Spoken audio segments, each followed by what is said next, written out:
Hello, everyone. Welcome to another episode of the Late Winner Show. As you can already see from the background of Colin, this episode is all about Juventus, all about the old lady, and we are really excited about having a Juventus season preview on our channel, the Late Winner Show. Before we proceed, please do not forget to like, share, and subscribe to the Late Winner Show. Please follow us on Instagram and Twitter as well for any updates that are going to be coming up that'll be provided to you guys on social media a day or two before if we're going live with any of the videos. So please make sure that you follow us on social media handles. That being said, hi Colin. I have Colin with me. How are you? How are you doing? I'm very well. It's just coming on 10 o'clock in the morning here in Dublin, Ireland, and I'm excited to talk about Juventus. Football is back. I'm very grateful for you to ask me to come on, and I've been watching your show, and it's very interesting. I like what you guys are doing, and it's always nice to hear different fans' points of view. So, thank you so much. Yeah, but let's really get the show started. I guess what the first question that comes to my mind to ask you is about Juventus's last season. I know we're supposed to preview the season, but they literally scrapped through to the Champions League spots last season. yeah. On top of that, the good thing is now Pirlo has sacked. At least for me, it was a sad moment for me. I'm not a Juventus fan, but I really like Juventus. I really like their what they do and how they play. But it was a sad moment because followed Juventus throughout the decade and Pirlo was an integral part of Juve. But Max Allegri is back. You guys lost the title. How do you think Juventus are going to shape up for this next season? I feel definitely they are title favorites. Don't you think? Yes, I believe they are favourites. Juventus, for me, always go into the Serie A season as favourites. Biggest club in Italy, most successful club in Italy. You mentioned last season, Juventus, it was a very poor season by their own standards. Rather an experiment with Pirlo, a beautiful romantic experiment that didn't quite work out for a number of huge reasons, such as COVID, injuries, things like that, lack of experience of the manager. And, it was a very, very sad time to see Pirlo sacked. But we are equally as excited to have Max Allegri back. To give any fans a bit of a brief history, Max Allegri left Juventus in 2018 after having won like successive titles in a row. He was incredibly successful, took Juventus to 2 Champions League finals, and he was just an incredible manager. Now, at the time, Juventus decided that they wanted to go in a different direction. They had just signed Ronaldo. They were trying to go to a more attractive style, something that would help them to be more successful in Europe. Max Allegri had asked for a revamp of the squad, which he wasn't given, and that meant that they had to go their separate way. Now, basically, Allegri is back. We have some new players. The squad isn't perfect, but I would have a lot of confidence for Juventus this season. Yeah, I mean, let's talk about a little bit about the last season. What do you think went wrong under Pirlo? Like there was a number of things, and my main thing was about the midfield. There were Yes. there were not a lot of creative players to offer. Players up top to go and finish, go and attack the goal. Everything was just basically flowing through Ronaldo, and I saw some numbers like if he did not play, Juventus really struggled. So what do you think in terms of what Pirlo did wrong, and do you also think that the board should have given him one more season just because of the pandemic hit season and there was a lot of games literally week in week out like happening? Do you think that he deserved one more season just because even just because that he got Juventus into the Champions League at least? Just to kind of unpack that for a little bit. What did I think he did wrong? Look, he he was experimenting. The first thing to say is he didn't have any preseason. There was literally no preseason. The pandemic meant he was missing players. Almost, it seemed like everybody in the squad was out with COVID at some point. And he was also changing the philosophy of the team. He changed to a kind of a more fluid formation that was a version of a 4-4-2, and it was and a 3-5-2 or a 3-4-1-2, 4-4-2 without the ball, and a 3-4-1-2 with the ball, which was there was a lot of movement, a lot of moving parts in the system he was trying to play, and it was quite a complicated one. Now he had also he was handed new players like Weston McKinney, Artur from Barcelona, Kulusevski from Parma, and it's not the easiest thing to do to integrate players into a team when you're literally just starting a new project off. Plus, like so for me, it was stacked up against him from the very beginning. Also, what else would I say? He's an idealistic type of a coach Mm-hmm. where he would not really adapt his system to the players that are available. He would hope that the players will adapt to his system, and if they don't, then you suffer as a result. So that's his kind of his style of coaching. He's very much like a Guardiola in uh, in terms of his ideas of the game versus someone like Max Allegri, who is the ultimate pragmatist. So, do I believe he should have been given one more year? No, no, I don't. Okay. And like the argument is basically, did he deserve it? Probably yes, but if you have someone available like Max Allegri, I feel it's okay. If you were to take a coach in his fledgling, his first year of coaching, literally, he didn't even have like the official coaching license when he started the season. He had to get that, like Yeah. so um, to get rid of him after 1 year, having been a club legend, still a club legend, would be very damaging to his career. Now, depending on who you replace him with, if you replace him with someone of the stature of Max Allegri, that's okay because people understand. It's like, okay, well, Max Allegri was available, so you got to go with Max Allegri because he's the better option. Yeah, So yeah. I mean, we're talking about Juventus, man. They're probably the one of the biggest clubs in the world, and you. It's not only how Juventus's board thought. It's basically everywhere. Any of the board that operates football, the football clubs, they think exactly in the same way. I guess like you look at Frank Lampard, like he did such a spectacular job in the first season in charge, and then basically when he was given funds and he didn't deliver, and then you just loaded him off. Like even with Man United, you see Real Madrid, like they just keep sacking left, right, and center. So it for me, yes, I feel like a lot of managers should be given the time because obviously you cannot achieve everything in one season. At least a couple of seasons is a must.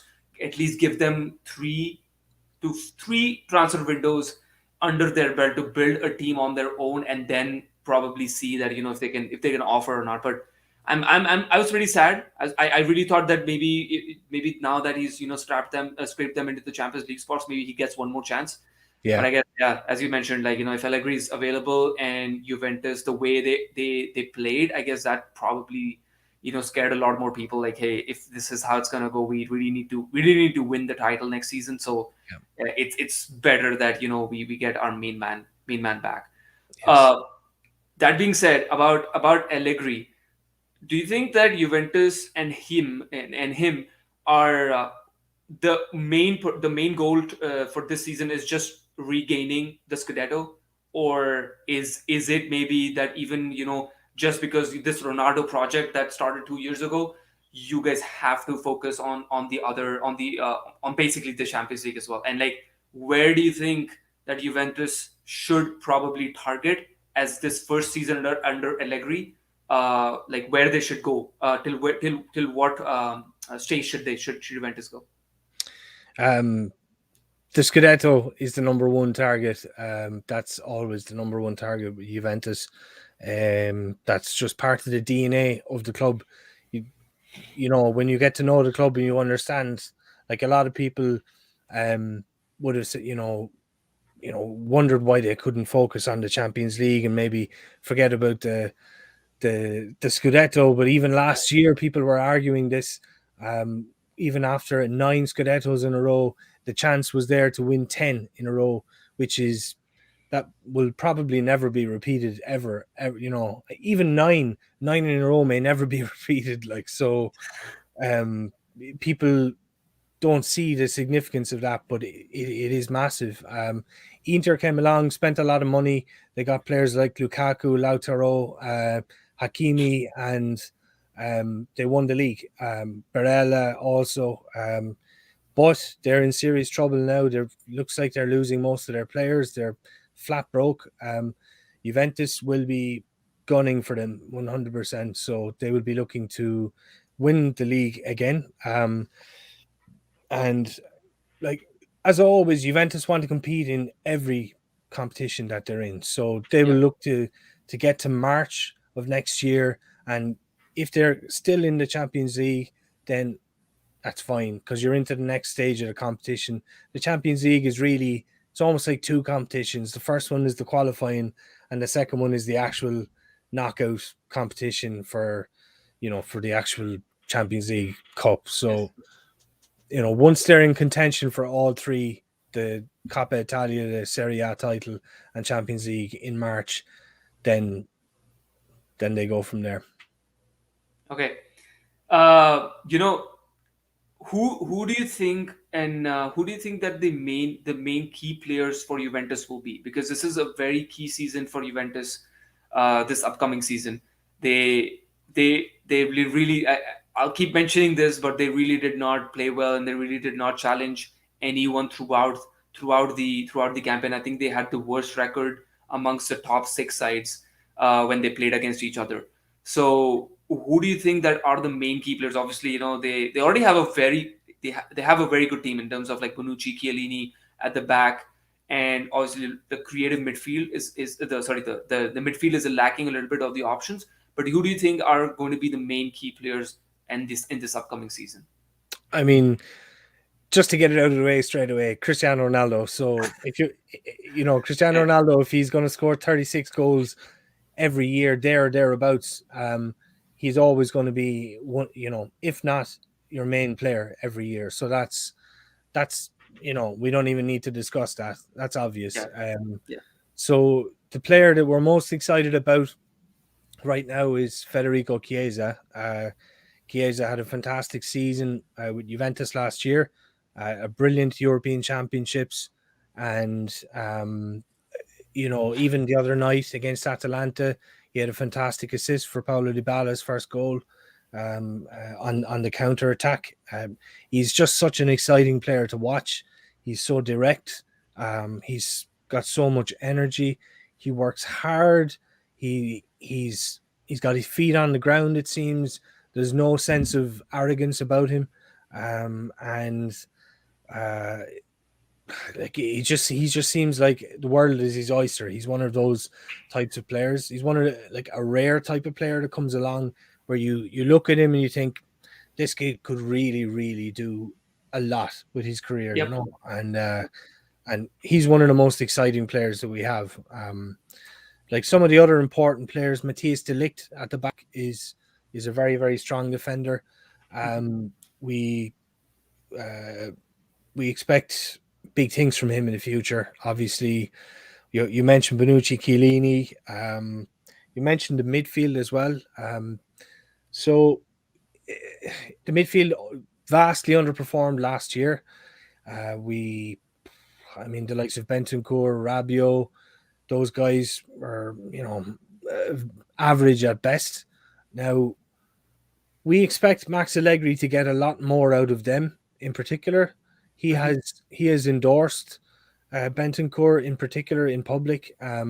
He supported him in interviews that he did towards the end of last season when he had made mistakes for Juventus in key games in the Champions League, and he supported him in interviews he did, and he will stick by him, and I believe he'll get the most out of him.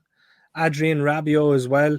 He's shown himself in certain games that he's got a lot of potential. He's very very strong. He's huge player. His technique is quite good, and he's very powerful running with the ball. He's playing with France. France are the World Cup holders, like, so he can't be doing something completely wrong. You know what I mean? He still Yeah. gets in their starting lineup. Weston Hmm. McKinney, as a midfielder, he would be thought of as kind of our most attacking kind of midfielder. I think he scored 6 goals last year, so Yeah. we're expecting him to get to between 10, 11, 12 goals this year. That's his kind of target. Allegri himself has set the target at 10 for Weston, and that Yeah. came out in the press. So, these are all the hopes we have. I think one and obviously, like you mentioned about the midfield, that how much underperforming Juventus were in the middle of the park. There's one rumor coming in about Manuel Locatelli. What do you think? I think that's going to be a great addition to the squad. With I think that one player just lifts the entire team, because obviously there's no doubt that there is exceptional talent up top. Obviously Ronaldo is the main person, but even Morata is pretty good, and Chiesa and Kulusevski, all these players, they play up top, and they have a lot to offer in the final third, right?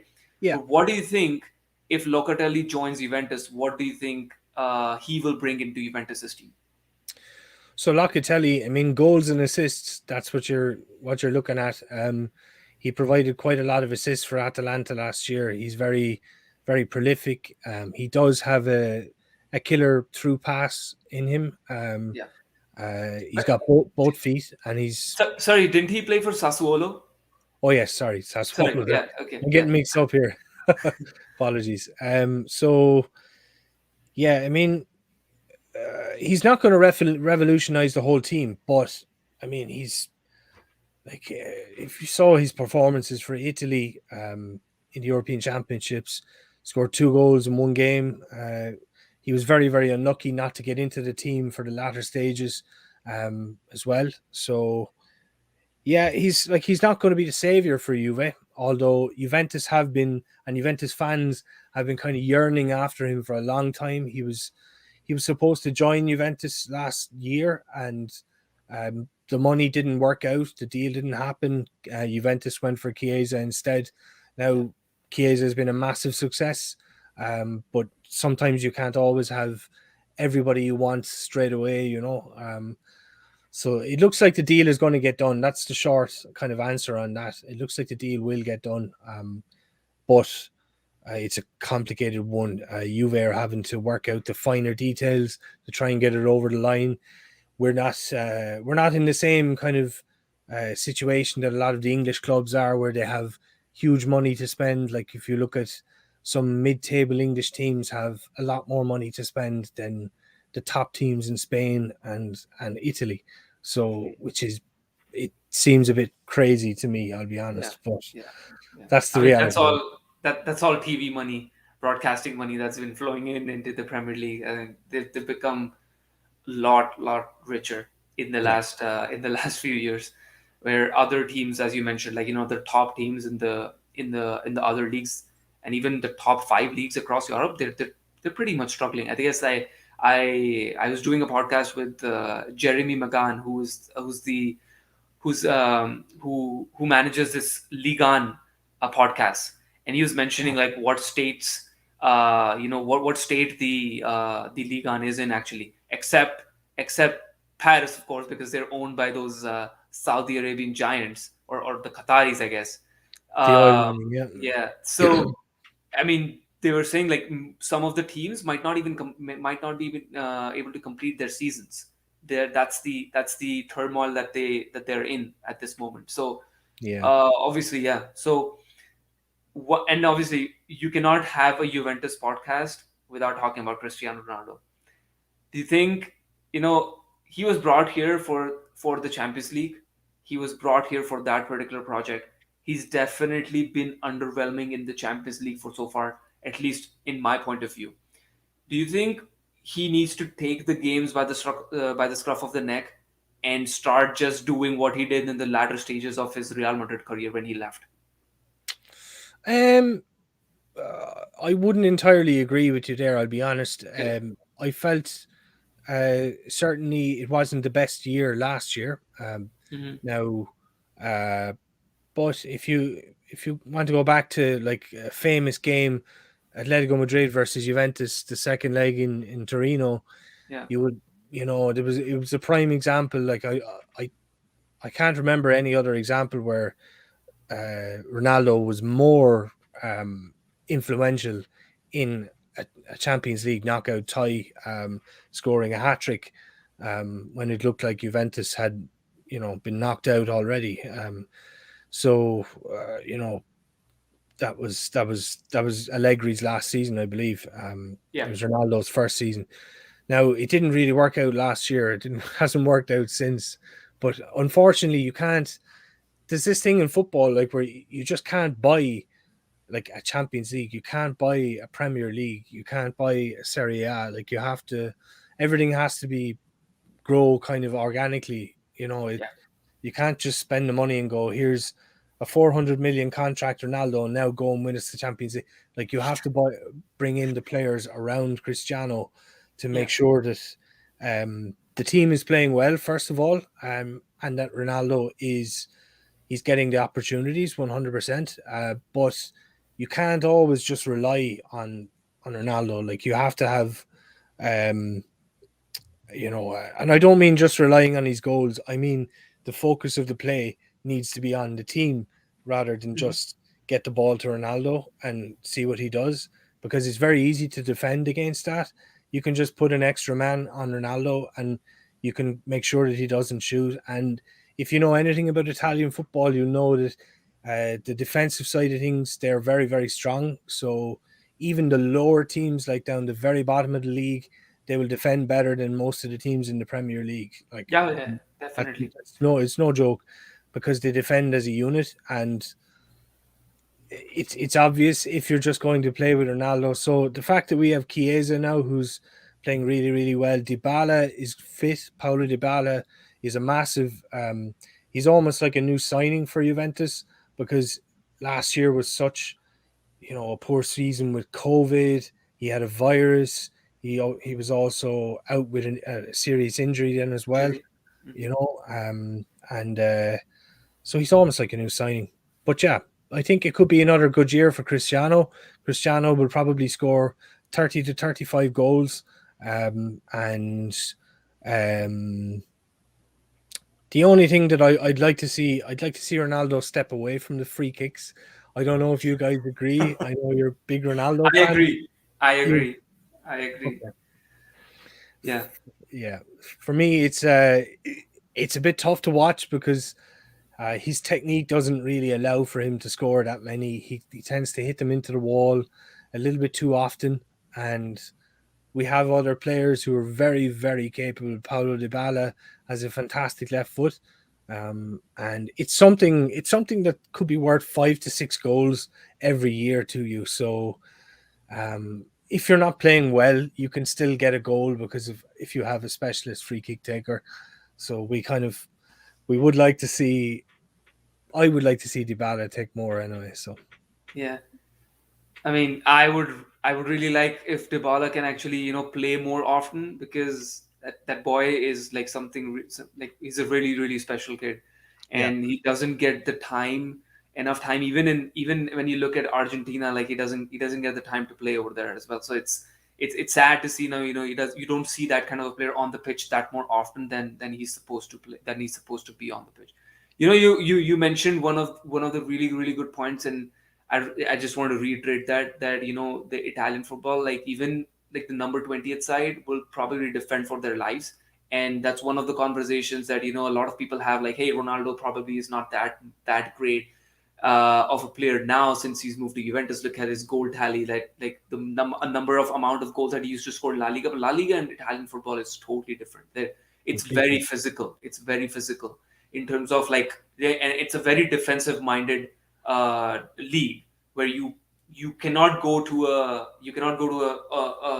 bottom sided club and just expect that you're going to hit 6 7 goals today. It's not going to happen. It's going to be very very rough, and you have to work for those goals as well. So that's something just to point it out, that don't expect 6 7 goals from Juve or Ronaldo every other day, where you used to get 5 goals every other match weekend in Real Madrid, because that's the reason he used to score so many goals, because it's such a high line game in La Liga and such a high intensity game that you Yeah. get that space to go in there. They also Um, don't. Sorry, they like, just good, to good. further bolster the point. They don't really defend as a unit. Like it's just one kind of point. And Italian football is kind of known as being defensive. Um, I would challenge that idea. I would look at, if you look at every weekend, just watch it. If you're into statistics, every weekend, look at the amount of goals scored in Serie A versus Premier League, Ligue 1, and you'll see they're pretty much up the top, if not the Yep. top, Hmm. every week. So it isn't defensive minded. It's just that the way that they defend is better, because they defend as a unit. It's Yeah. why Italy are able to win the European Championships with two defenders that are in their mid to late 30s, because they don't really get exposed, because the whole team defends as a unit. It becomes compact. And you can say, okay, well, Chiellini doesn't have the pace. Bonucci, he might be losing a bit of pace. That could be true. But if you don't isolate them, if they're never isolated, then you never get to expose their lack of pace. And that's that's why they're still so successful, because they play with their brain. So Yeah.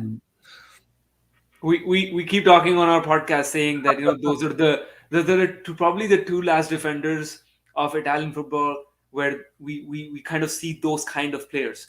It's never gonna be that you're gonna get a Chiellini or Bonucci in the next 100 years. I don't think so. You're gonna get those kind of players maybe ever. Yeah, maybe you will, but like it's very hard. Like the kind of mentality that they have, and when they defend, it's exceptional. Like you don't find, like those kind of central defenders in the world right now. They're just unparalleled to none, right? absolutely, yeah. Obviously, yeah. And just to close out the podcast, obviously the Syria begins this week on Friday, or I think on Saturday, I guess. What are your top four predictions? And just to let our viewers know before that we're not going to see Napoli and Inter in the top four from Colin. Probably not. No, no. Like Juventus number one, 100%. I fancy Atalanta to have a very strong season. They're such a strong team, and every year they're very very good, and they've proven it in Europe as well.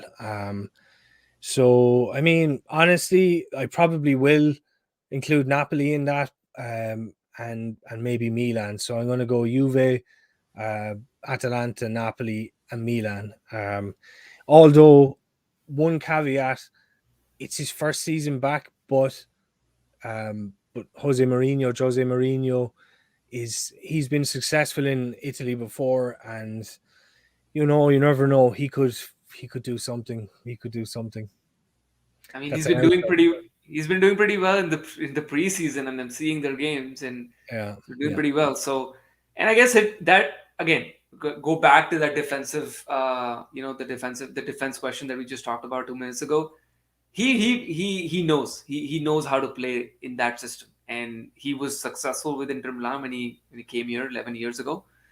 That's the reason, there's a reason that he got that treble for Inter Milan. And I know you're pretty sad about it, but but but never know. Max Allegri might be the person who delivers the treble this next year for Who knows? Juve. So yeah, Maybe. who knows? Uh, that concludes our. I think that concludes our podcast. I think that's a great discussion on Juve. What can we expect from them in the upcoming season? A lot of Juve fans must be really excited. Just as I mentioned in the start of the episode, that Allegri is back. A couple of transfers here and there, and the squad is pretty much good to go. And I really feel it's Juve's title to lose now, just because of the sheer number of transfers that happened for Inter Milan. I guess they were probably going to be their most they're going to be their most closest title challengers, but I don't see any more that's going to happen this time around.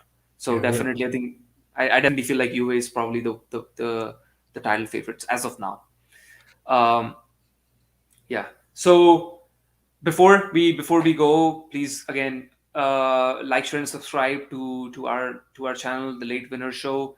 Go ahead and follow us on Instagram and Twitter for some a more up to date news. What's coming on in the upcoming weeks.